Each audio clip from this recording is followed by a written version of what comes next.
Ladies and gentlemen, the green light from the player has arrived. Man United has reached personal terms agreement with Marc Cucurella. It's just a matter of now both clubs coming together and agreeing a loan fee. I think Man United's trying to shortchange us again, but just like all the other times, we are going to get the money we deserve.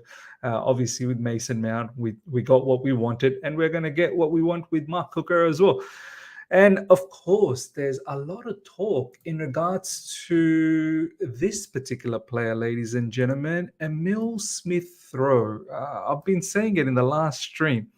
I get the feeling this is probably going to be the player that we're going to get. But let's see. Let's go. All right. Here we go. Back again on the other side of the coin. All right, welcome back to the other side of the coin, ladies and gentlemen. First up, understand Manchester United have reached an agreement in principle with Cucurella on personal terms. Green light arrived on player's side. Man United won't negotiate for any other left back now, as they want to get Cucurella deal done with Chelsea ASAP. So they've got other options. They've got, I think, Marcos Alonso, who apparently wants to stay at Barcelona. They've got Sergio Reguilon as well. But of course, Marc Cucurella definitely fits what Erik ten Hag wants to do from the back in terms of build-up. He's definitely technically sound on the ball. And with Andre Onana, who's so versed in ball-playing ability, to have someone like Marc Cucurella on the left side, I think it's going to be perfect for their build-up as well. Obviously, I don't want him to do too well at Man United because I want the worst for Man United. But it is a loan deal, and look, I think with this particular deal, the clear indication that I'm getting is that he's not in our plans, Marc Cucurella. So potentially next summer, he's another one that's probably going to be on the out, unless something drastic happens where, I don't know, if Chilwell, God forbid, picks up another injury or something happens, and then he comes back into the frame. I think another big talk in this whole piece is not the Ian Maatsen situation. I think Ian Maatsen, from a logical standpoint, if you think about it, he needs to stay now because our genuine left back is Ben Chilwell and the backup is Ian Maatsen. However, that's not what's been happening at the moment, ladies and gentlemen. This is what we need to understand as a fan base. At the moment, what is happening is Ben Chilwell is playing as a left wing. Now, how long that's going to carry, I don't know.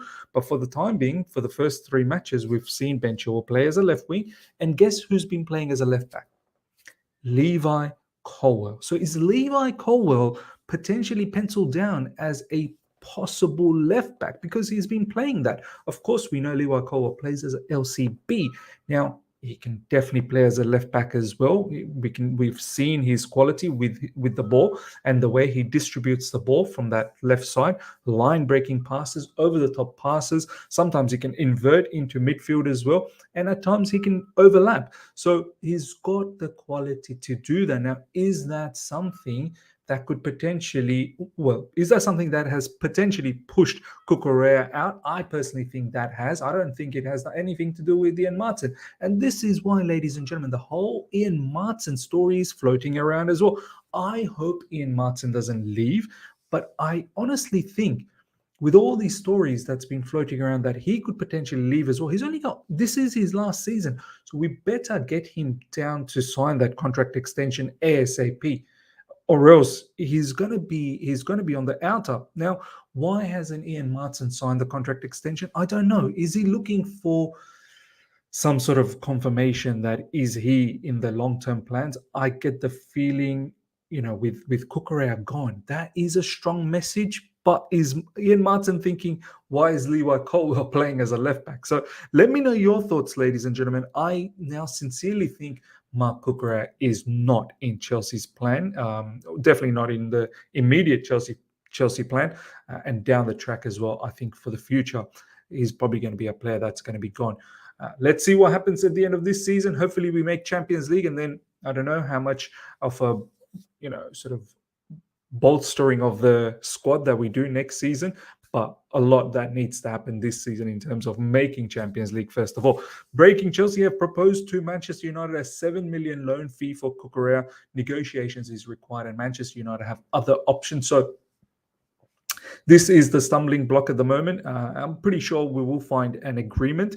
I think Man United initially offered 2 million in loan fee, and that ain't gonna cut it. 7 million, that is smart. I said smart money, and cover his wages as well. And I think that will be sensational business from Chelsea Football Club.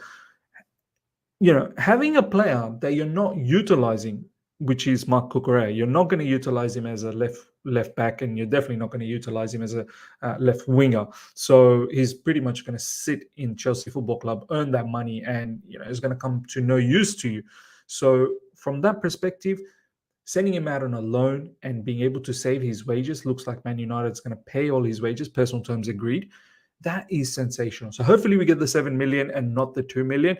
Maybe we might compromise and get to somewhere about 6 or 5. I don't know. But if we can get 7, I think we have royally done Man United this particular transfer window with Mason Mount and now with Cucurella as well. Next up, ladies and gentlemen, this is a huge conversation that's going on at the moment with the incoming. So I've been saying it in the last stream that I don't know why I get this feeling. All the names that's been listed at the moment, apparently Chelsea has 10 different players listed for the attacking spot. There's names like Rafinha, there's names like Ferran Torres, there's Emile Smith Rowe, obviously, Marcus Edwards, and many more. I just get the feeling it's going to be Emile Smith Rowe. I hope I'm wrong, because I think this guy is not the same player as he was a couple of seasons ago prior to his injury. And to take this guy now, it's a huge gamble. It could be in a bit of a cheap sort of purchase, but then again, Arsenal are quite adamant that they don't want to sell for cheap. I don't want this player, though. I really don't want this player. But, Pochettino has been saying he wants Premier League experienced players. So Emile Smith Rowe is a Premier League experienced player. Rafinha is also a Premier League experienced player, so there could be potentially something going on there. But a lot of people are saying that Rafinha likes to play on that right side, and I don't want to move Sterling away from that right side anymore. So look at this. Breaking news. Arsenal reject initial approach from Chelsea for Emile Smith Rowe, coming from Sami Mokbel. So we've approached Arsenal for Emile Smith Rowe, and they've declined it. They've rejected the initial approach. So does approach mean a bid? You'd probably, in this context, it maybe means that. I don't know. What else could an approach mean? Like just a friendly phone call and you've rejected? I mean, what's the point in doing that? I think probably it's a bid, and I think Chelsea are going for this player. Ladies and gentlemen, you let me know your thoughts. This is where I feel like just stop the business, shut the window. If you're not sure, then don't worry about it. Let's revisit that in the January window. For the time being, use players like Martin. Chukwuemeka should be hopefully back in about 4 weeks' time. So it's not all, doom and gloom. And you're using Enzo a little bit further up as well at the moment. So there's something there too. Let's not do any sort of panic business. Check this out as well. Joao Felix is open to Stamford Bridge return, but Chelsea haven't yet changed their position on him. I don't know why we're not doing this. I know from the get-go we've said no to Joao Felix, and he's gone back and he's not going to come back to Chelsea Football Club. He's always wanted to stay at Chelsea. Let's be honest. I know in recent times he's publicly stated that he'd like to go to Barcelona. He's been absolutely shut down at Atletico Madrid. There is no opportunity for him there. I don't think he wants to be playing there either. There's a complete fallout between him and Simeone. Look, I wish our board, our manager could just, take this one back and just say, you know what, okay, let's go with Joao Felix again.